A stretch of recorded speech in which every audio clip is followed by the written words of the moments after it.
สองห้องถ้าฮักสาวไอ้มันได้เฮ็ดขึ้นไหนอ่ะอ๋อสังเฮ็ดแต่มีตีนาทีเดียวอย่าบอกเนาะมีเมืองไหนนะของบนร้านได้ของเขาคาเฟ่ก็เหมือนกันจ้องปลาได้เปียงหล่อนได้ไงอ๋อตัวใหญ่นะเนาะเครื่องซุ่นซ้ำต่อมาก็เอามาปอกล่องก็คนหนาห่อนะตัวมันผุบพับอย่างนั้นอันนี้ขึ้นไหลมาเลยครับ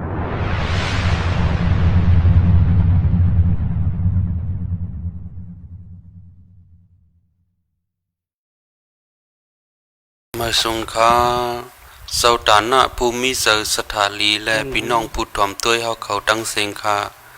เมื่อในเฮาคาจุ่มสังฆะมือเมตตาซึ่งไตไหลลงซอยกำแถมก้นอำเต็มทนตีวันตาเวงลางคือมีตาเก่าเฮินคาลองเฮ็ดตานะตั้งหลีซอยแถมเปิ้นในมันเป็นตั้งหลีและปันพรหลีตีเกาะอันเฮ็ดสร้างอยู่เยาจะพูดหรือวะท่านจะไหวจู้เอาอ่ะยินนำหน้า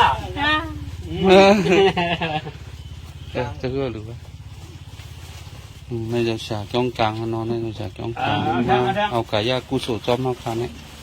ในจะกู้อ่อนเขาก็มาเอากายากุศลจอมมาอ๋อค่ะ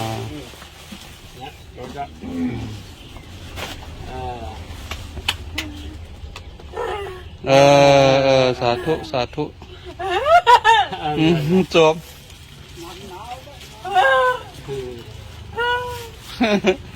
เราซิมกันเลย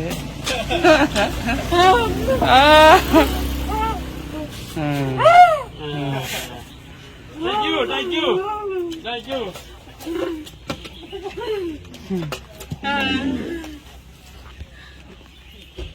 สาธุสาธุ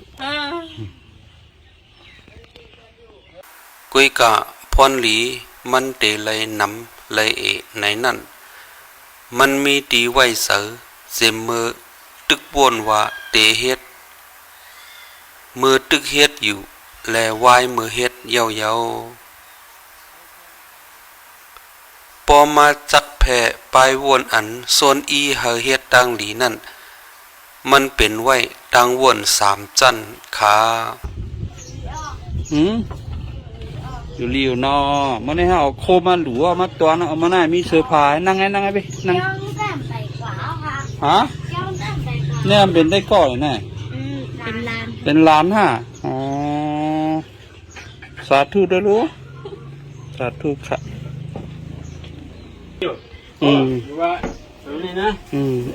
เอาโทษออกไปดูกูนี่หลายเมียวสาธุบ้าฮะสาธุนี่ครับวะมาละครับวะมาแล้วนะครับวะยี่บ่โอเคสาธุสาธุเนาะไว้สาธุพี่ค่ะในซื้อเขาดอกแม่น่ะแตกไปเอาแตกไปจุ่มมุกน้องแม่น่ะ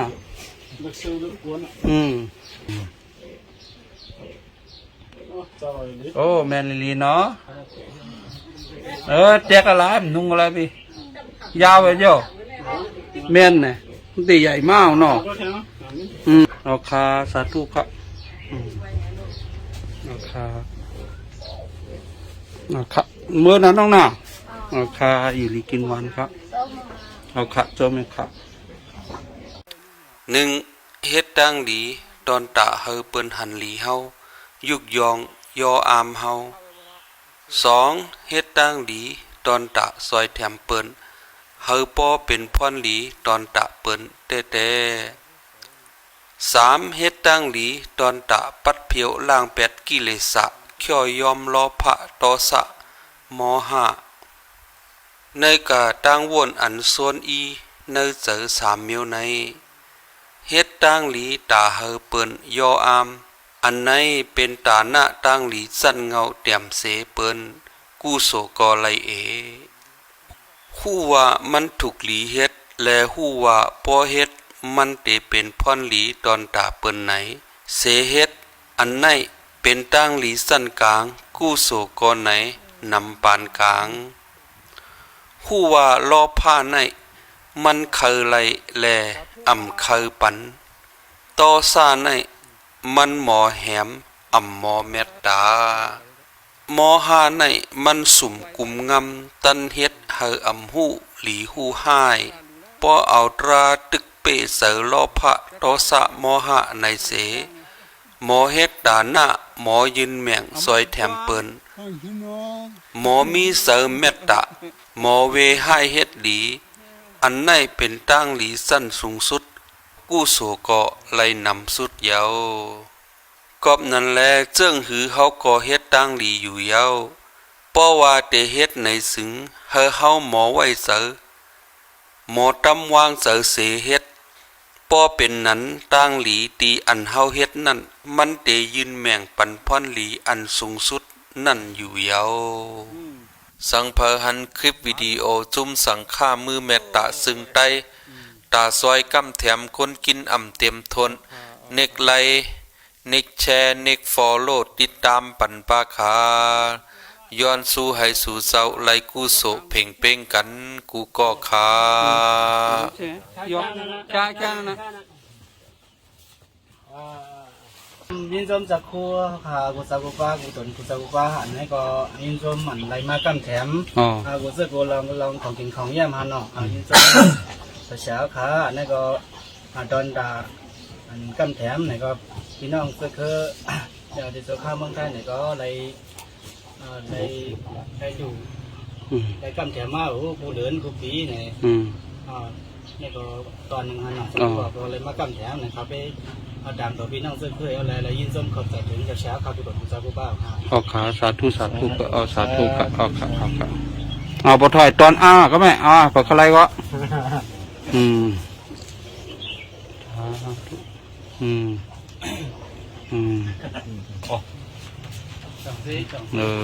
แน่จะปูตัวตอนเหรอนะอะไรเนาะอย่างนี้มั้งทุกมีหวานได้อะไรล่ะว่ามันไผ่อะไรไผ่รถเพลรถเข็นโคตรใจกลางวันมีเรื่องอะไรไม่กล้ากินกลางอะไรลูกอะไรมีแทงให้ไล่นะครับนี่เป็นอย่างฮะนี่คือนั่นแนวตั้งจ้อยเหรอตั้งจ้อยเท่าไหร่เคียเนี่ยมันถูกโคตรลานะตั้งเสือป่องตั้งเสือเลี้ยงตัวคู่เหรอนะกับเสียงดีตัวคู่หลูตัวคู่นะหลูตัวคู่เสียงฮัลโหลตั้งจ้อยถวานนะจ๊ะให้นั่นเนาะเสียงดีพอดีตั้งจ้อยม้วนลงเสียงดีแค่เอามือกบไกวไว้นั่นเนาะลุงนั่งอะไรน่ะสีแค่แค่น่ะจ้อยว่าเป็นโตเป็นเบอร์เฮ็ดแล้วค่อยว่ากวันกุมมือมากโอเคสาเสียงห้าหลังเนาะหรือเสียงลีแม่น่าขาใกล้ห้องกว้างน่ะลูกฉากมาเช้าเลยเจ้าหาเลยเจ้าหาเราเอาขัดในปอเท่าตอนเอาการในหนอกเหมือนในฮานาว่าหูไม่ได้เฮ็ดเนี่ย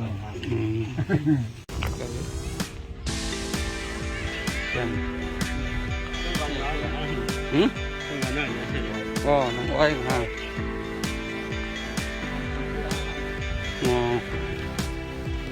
มานะคุณนี่ตัวมุกค่ะคนวันเท่าขัดกับขันยิ่งจมขับใจอย่านำค่ะสาธุให้เหตุการณ์ศาสนากว่าข้าวยาวสาธุ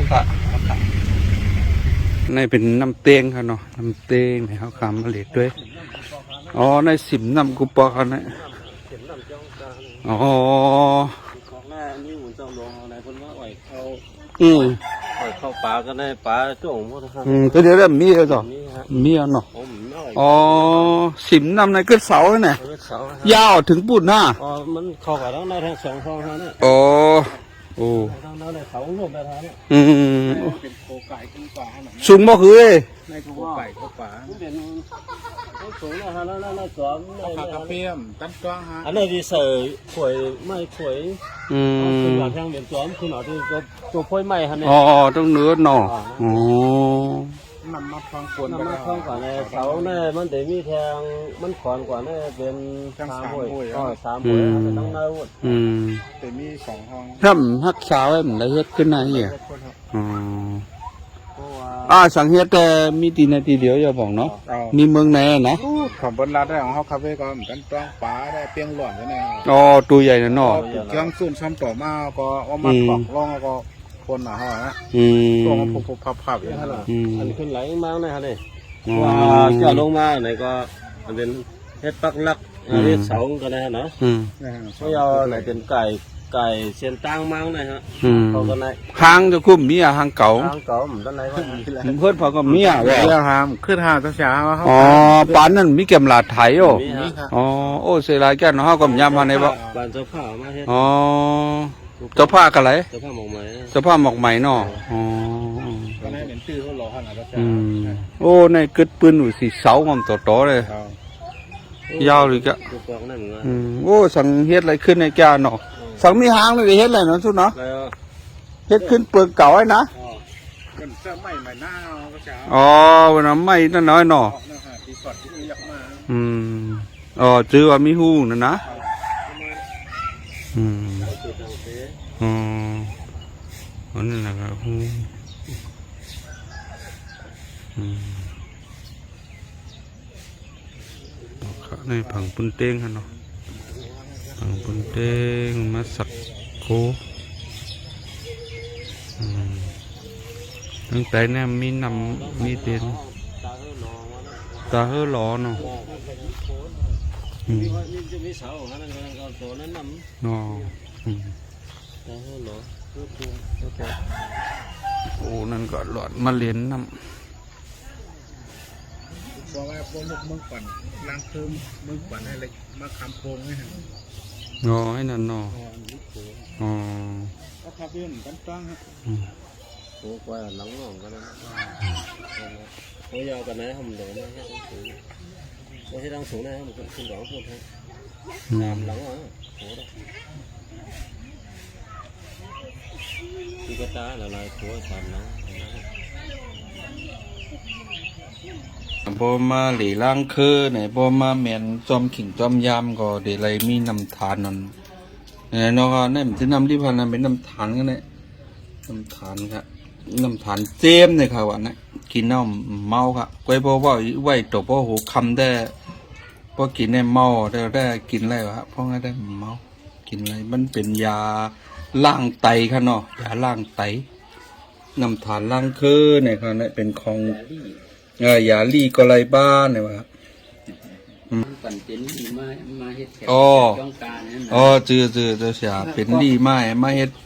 เด็กกว่ายาตูงตีเจ้าตองกี้เนี่ยครับว่าห้ามมาง่ายน้ำทานดีล้างคือเนี่ยก็มันจะมาสุ่งเนี่ยก็ไรกว่าผ่าลีงดีตองกี้แฮ่เนี่ยก่อนนะมันเป็นยาลีจังไหนฮะเนี่ยน้ำทานล้างคือเนี่ยค่ะนะพอกินแมนขิงได้